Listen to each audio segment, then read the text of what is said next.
Hello everybody, my name's Nicola and welcome back to my channel. This is the Frugal Cottage where we talk all things money to help you on your financial journey. Today's video I am sharing my May 2023 dividend income for you.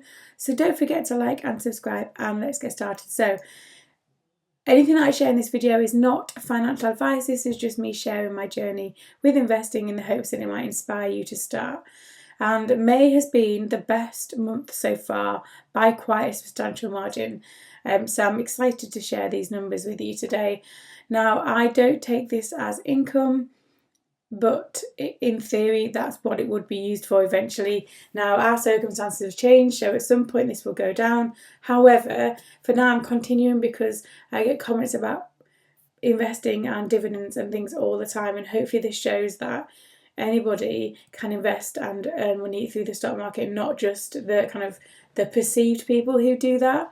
So anyway, so let's get started. So May, there are 5 different holdings from my investment portfolio that paid out in May. Now I have my stocks and shares ISA with Hargreaves Lansdown, and I would really recommend those. I'll leave a link down below to those if you want to have a look where I invest.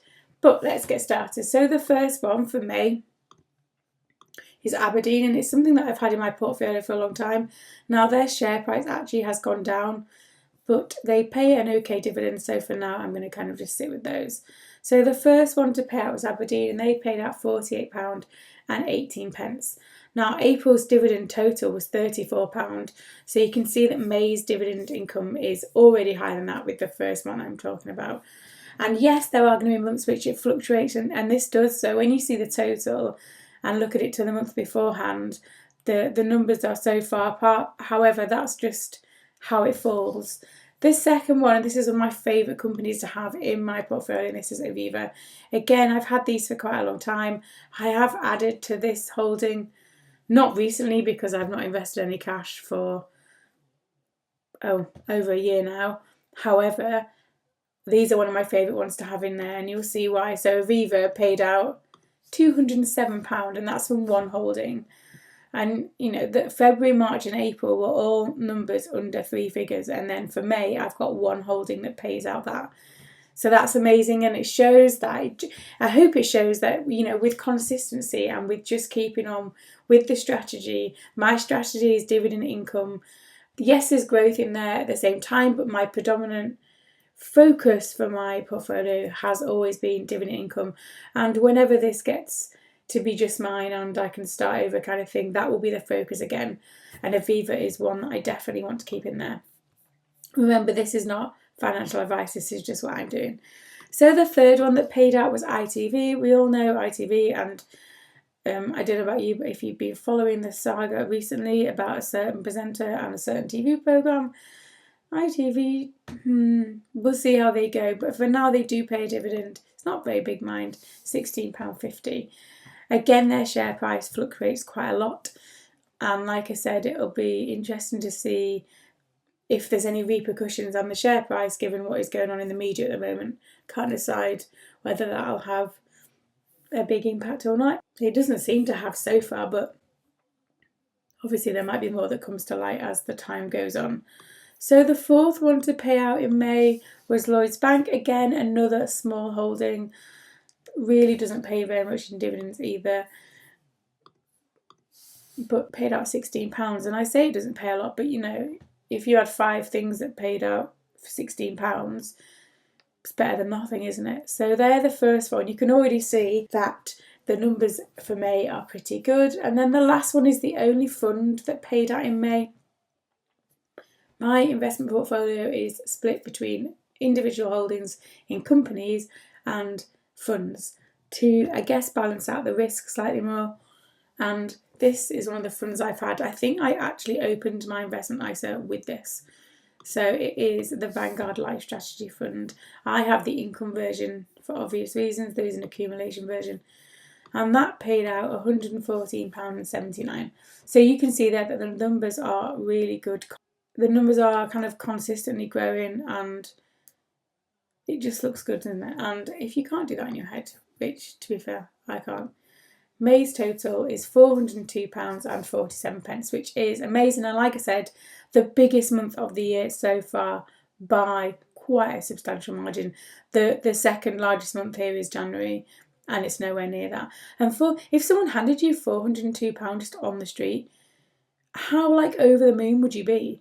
And sometimes when I'm doing this, because it's all online and all electronic and all kind of digital, it sometimes doesn't feel very real because I'm not getting handed £402. It stays in that account and it kind of just, it is there in a number, but it's not there as money, if that makes sense. And so sometimes the reason why I use my budget planner and the cash envelope system is because it's actual real money that you see coming and going. This dividend income is strange because, like I said, if someone handed you £400 on the street, you'd be overjoyed, or I would be anyway, because that's a lot of money. However, it doesn't really feel real because it's sat inside my ISA and I don't actually get that, if that makes sense. But anyway, the next thing I'm going to show you is the graph that shows the visual representation of everything so far, and then just the dividends earned and what that averages out as. So the graph. So this is the graph that shows visually what I've got so far. And again, I'm very much a visual person. I have tracking sheets of things. I've got my no spend day tracker that's like a visual representation. I like those. And on this, you can quite clearly see the difference in the month. So May's been the best so far. January was really good, to be fair. January sat at £162.49. But then you get a very obvious downwards trend from February, March and then April. And then it absolutely skyrockets for May. So in terms of consistency of having an income every month, it's not consistent. And I think that would actually be really hard to do because there are some months which dividends tend to be paid out in more than others. May's one of them. August, for example, seems to be a quieter month, as does March. So in terms of getting consistent every month for the same roundabout number, I feel might be quite tricky. However, this here looks really, really good. I think the only month that might beat that is the end of the year, so December. And to be quite honest, it probably won't, because then when everything else is sorted, I won't have this all invested anymore because half of it doesn't belong to me, half of it belongs to my husband. So yeah, but that's the graph. And finally here, just to show you again, it's the same page on the spreadsheet, it's just a different section. So there, the dividends earned so far and the invested cash. As you can see, still very much a zero, which I wish it wasn't, but I don't have enough money to pay the bills, so there we go. So the total for 2023 so far is £711.47. And that works out, so these are divided by 12. So monthly average £59, weekly average £13, daily average £1.95. Bearing in mind, we're still over half the year to go yet, so hopefully those numbers. But again, it's just going to be so, I just don't know what's going to happen. So we'll keep plodding on. I'll keep sharing when I can. And yes, the numbers might drop quite significantly, but I guess that's something I'm going to have to accept at some point. So that is my May 2023 dividend income update for you. Did you get any dividends in May? Let me know what they are down below. I love hearing from people. Even if you're starting out and you got 50 pence, let me know, because that starting part, when you start for the first time in this, that's almost the hardest step. So let me know how you're getting on down below. As always, thank you for watching. Don't forget to like and subscribe, and I'll see you again very soon.